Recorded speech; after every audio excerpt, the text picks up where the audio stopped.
வணக்கம். இன்றைய நிகழ்ச்சியில் நம்ம பார்க்க போகிறது பிசிபெல்லாபாத். பிசிபெல்லாபாத் வந்து நல்லெண்ணெய் விட்டு நம்ம செய்கிறோம். கடலெண்ணெயும் நல்லெண்ணெயும் விட்டு நம்ம செய்ய போகிறோம். எங்கள் மாமியார் சொல்லிக் கொடுத்தாங்க. 40 வருஷத்துக்கு முன்னாடி சொல்லிக் கொடுத்தாங்க. அவங்க சொல்லிக் கொடுத்த அதே மாதிரி தான் நானும் செஞ்சுக்கிட்டு இருக்கேன் இது வரையிலும். அந்த மாதிரி நம்ம செய்யலாம். பிசிபெல்லாபாத்துக்கு தேவையான பொருட்களை நம்ம பார்த்துடலாம். இப்போ இந்த கப்பில் 2 கப்பு அரிசி, 1 கப்பு துவரம்பருப்பு போட்டு கழுவிட்டு தண்ணி ஊற்றி ஊற வச்சுருக்கேன். 1 கப்புக்கு 3.5 கப்பு தண்ணி ஊற்றிருக்கேன். அரிசிக்கு 3.5, பருப்புக்கு 3.5, மொத்தம் 3 கப்பு 10.5 கப்பு தண்ணி ஊற்றிருக்கேன். இது கொஞ்சம் நேரம் ஊறிருக்கு. நம்ம இதை வேக வச்சுக்கலாம். 1 கப்பு சின்ன வெங்காயம் உரித்து எடுத்து வச்சுருக்கேன். இது வந்து நறுக்கி வைக்க வேணாம், அப்படியே முழுசாக போடலாம். ஒரு எலுமிச்சம்பழம் அளவுக்கு புளி.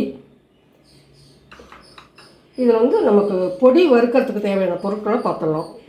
குழம்பு கரண்டியால் 1 கரண்டி கொத்தமல்லி போட்டிருக்கேன். 1 குழிக்கரண்டி கொத்தமல்லி, 1 டீஸ்பூன் கடலைப்பருப்பு, 1 டீஸ்பூன் உளுத்தம்பருப்பு, 1 டீஸ்பூன் வெந்தயம், 15 மிளகாய், 1/2 ஸ்பூன் மிளகு, 1/2 ஸ்பூன் சீரகம், தேங்காய் 1 கப் எடுத்து வச்சுருக்கேன். இதெல்லாம் பொடிக்கு தேவையானது. முதல்ல சாதம் வச்சு நல்லா 3 சவுண்டு விட்டு எடுத்து வச்சுக்கலாம். அதுக்கப்புறம் பொடியெல்லாம் வறுத்துக்கலாம். அரிசியும் பருப்பும் வேக வச்சு எடுத்து 3 சவுண்டு வந்துடுச்சு. இப்போ அதை எடுத்துடலாம். நம்ம பொடி வறுக்க ஆரம்பிச்சிடலாம். வச்சுட்டு ஸ்டவ்வை பொருத்திட்டோம். இதில் ஒரு 1/2 டீஸ்பூன் எண்ணெய் விட்டுக்கலாம். எண்ணெய் காஞ்சிடுச்சு. 1 டீஸ்பூன் வெந்தயம் போட்டிருக்கேன். அடுத்து உளுத்தம்பருப்பு 1 டீஸ்பூன், அடுத்து கடலைப்பருப்பு 1 டீஸ்பூன், குழம்பு கரண்டியில் 1 குழிக்கரண்டி கொத்தமல்லி.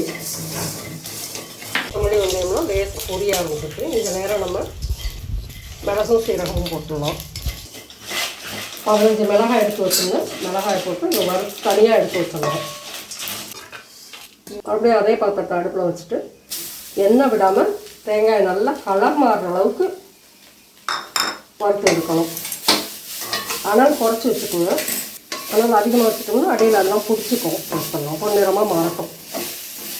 தேங்காய் நல்லா வதங்கிடுச்சு. கலர் பொன்னிறமாக மாறிடுச்சு. எடுத்து நம்ம பிளேட்டில் மாற்றி ஆற வச்சிடலாம். கொத்தமல்லி, மிளகாய், வெந்தயம் எல்லாம் போட்டு வறுத்து வச்சுருக்கேன் பொடிக்காக. தேங்காய் நல்லா வதக்கியிருக்கேன். இல்லை ப்ரௌன் கலரில் ஆகிடுச்சு. இது ஆறிட்டு இருக்கட்டும், நல்லா ஆறட்டும். அதுக்குள்ளே நம்ம வெங்காயம்லாம் வதக்கிடலாம். 150 மில்லி எண்ணெய் விட்டுருக்கேன். எண்ணெய் கொஞ்சம் நிறையா விட்டால் தான் டேஸ்ட் நல்லாயிருக்கும். அதுக்கப்புறமா நம்ம சாதத்தில் கொஞ்சமாக நல்லெண்ணெய் அப்படியே விடணும், காய்ச்ச வேண்டாம். எண்ணெய் காஞ்சிச்சு. கடுகு போட்டிருக்கேன். உளுத்தம்பருப்பு, ஒரு 1/4 ஸ்பூன் வெந்தயம் போட்டுடலாம்.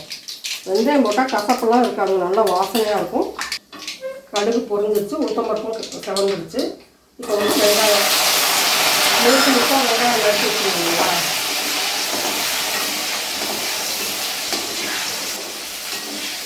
வெங்காயம் நறுக்கணும், முழுசாக அப்படியே போட்டுடலாம். சின்ன வெங்காயம் போட்டால் தான் டேஸ்ட்டு, பெரிய வெங்காயம் போட வேண்டாம். கருப்பில் ஒரு கொத்து நம்ம போட்டுக்கலாம். வெங்காயம் வதங்கிட்டு இருக்கு. அதுக்குள்ளே நம்ம பொடி வறுத்து வச்சோம் இல்லையா, அது ஆறிடுச்சு. அதை நம்ம பொடி பண்ணிக்கலாம். கொத்தமல்லி மிளகாயை போட்டுருவோம். அது கொஞ்சம் அடித்ததுக்கப்புறம் நம்ம தேங்காய் போட்டுக்கலாம். தேங்காய் போட்டு ரொம்ப நேரம் ஓட விட வேண்டாம். கொத்தமல்லி மிளகாயும் போட்டு ஒரு அடி அடிச்சுட்டேன். 1 நிமிஷம் அடிச்சுட்டேன். இதுலேயே நம்ம தேங்காயும் சேர்த்துக்கலாம். வெங்காயம் நல்லா வதங்கினா டேஸ்ட் நல்லாயிருக்கும். வெங்காயம் கலர் மாற ஆரம்பிச்சிட்டு நல்லா சின்ன வெங்காயம் வதங்கும் போது நல்லா வாசனையாக இருக்கும். நல்லா வாசம் வரும்போது கலரும் பொன்னிறமாக வரும்போது ஒரு எலுமிச்சம்பழம் அளவு புளியை கரைச்சி இந்த சாதத்துக்கு தேவையான அளவுக்கு உப்பு போட்டுருவோம். புளி கொதிச்சிருச்சு நல்லா. இது நம்ம வறுத்து வச்சுருந்தோம் இல்லையா, அதை மிக்சியில் அடித்து பொடி. இது பொடி நிறையா இருக்கேன்னு பயந்துறாங்க. நம்ம மிளகாய் தேவையான அளவுக்கு தான் போட்டிருக்கோம். தேங்காய் இருக்கிறதுனால உங்களுக்கு நிறைய தெரிகிற மாதிரி இருக்குது. இதை போட்டுட்டு அனல் குறைச்சி வச்சுருந்தோம். இதுலேயே 1/2 ஸ்பூன் மஞ்சத்தூள். ஃபுல் சிம்மில் வச்சுருக்கேன். இது அப்படியே கொதிச்சிட்டு இருக்கட்டும்.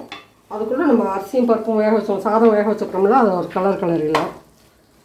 ரொம்ப மைய கலரணும்னு அவசியம் இல்லை, சுமாராக கலரணும். பொடி சேர்த்து கொதிக்க ஆரம்பிச்சிருச்சு. இப்போ பாருங்கள், சைடெலாம் எண்ணெய் வந்துருச்சு. நம்ம இதை வந்து இப்போ சாதத்தோடு சேர்த்துடலாம். இன்னும் ஒரு 1/2 கப்பு தண்ணி ஊற்றி நம்ம அப்படியே இந்த பாத்திரத்துலேருந்து கஞ்சி அதை ஊற்றிடலாம். மொத்தம் கணக்கு வந்து 1க்கு 4 கப்பு வந்துடும். லேசாக ஆனால் கூட வச்சுக்கலாம். ரொம்ப சிம்மில் வைக்க வேணாம், கொஞ்சம் கூட வச்சுக்கலாம். இதை நல்லா கிளறிட்டு சிம்மில் வச்சு கொஞ்சம் நேரம் மூடி வைக்கணும். 10 நிமிஷம் சிம்லேயே வச்சுருந்தோம். இப்போ வந்து நல்லெண்ணெய் கிட்டத்தட்ட 100 ml ஊற்றிருக்கேன். ஆனால் அப்படி ஊற்றினா டேஸ்ட் ரொம்ப நல்லாயிருக்கும். அடிக்கடி செஞ்சோம்னா வேணால் எண்ணெய் குறைச்சிக்கலாம். என்றைக்காவது செய்கிற அன்றைக்கி கொஞ்சம் எண்ணெய் நிறையா சேர்த்துக்கலாம். நல்லா ருசியாக சாப்பிடணும் இல்லையா? இதை நல்லா கிளறிட்டு மறுபடியும் ஒரு 10 நிமிஷம் சிம்லேயே வைக்கணும். இந்த மாதிரி புழுங்க வச்சா தான் டேஸ்ட் ரொம்ப நல்லாயிருக்கும். அனல் கூட்டிடாதீங்க. அனல் சிம்மில் ஃபுல் சிம்மில் வச்சுருங்க. நல்லா கிளறியாச்சு. புழுங்கிறது தான் டேஸ்ட்டு. 10 நிமிஷம் ஆகிடுச்சு. எண்ணெயெல்லாம் கக்கி வந்துருச்சு பாருங்கள். இதை மறுபடியும் ஒரு கிளறி ஒரு 10 முந்திரி பருப்பு நெய்யில் வச்சு இதோடய சேர்த்துடலாம். விசி மிளகாத்து ரெடி ஆகிடுச்சு. சின்ன வெங்காயம் முழுசாக போட்டு நெய்யை விட நல்லெண்ணெய் விட்டிங்கன்னா ரொம்ப நல்லாயிருக்கும். அந்த 10 நிமிஷம் நம்ம புழுங்க வச்சு செஞ்சால் தான் ரொம்ப நல்லா டேஸ்ட்டாக இருக்கும். அதுக்கு வந்து தொட்டுக்க தயிர் பச்சடி, அப்பளம், வடகம் எது வேணாலும் நல்லாயிருக்கும். அவங்களும் விரும்பி சாப்பிடுவாங்க, பெரியவங்களும் விரும்பி சாப்பிடுவாங்க. இன்னும் கூட நிறைய நல்லெண்ணெய் ஊற்றலாம். இருந்தாலும் எண்ணெய் நிறைய சேருமே அப்படின்னு பயந்துக்கிட்டு வேணால் கொஞ்சம் கம்மியாக ஊற்றுறோம். கடலை நெய்யுமே நல்லெண்ணெய்யுமே இன்னும் கூட நிறைய ஊற்றலாம். நன்றி. நம்ம அடுத்த வீடியோவில் பார்ப்போம்.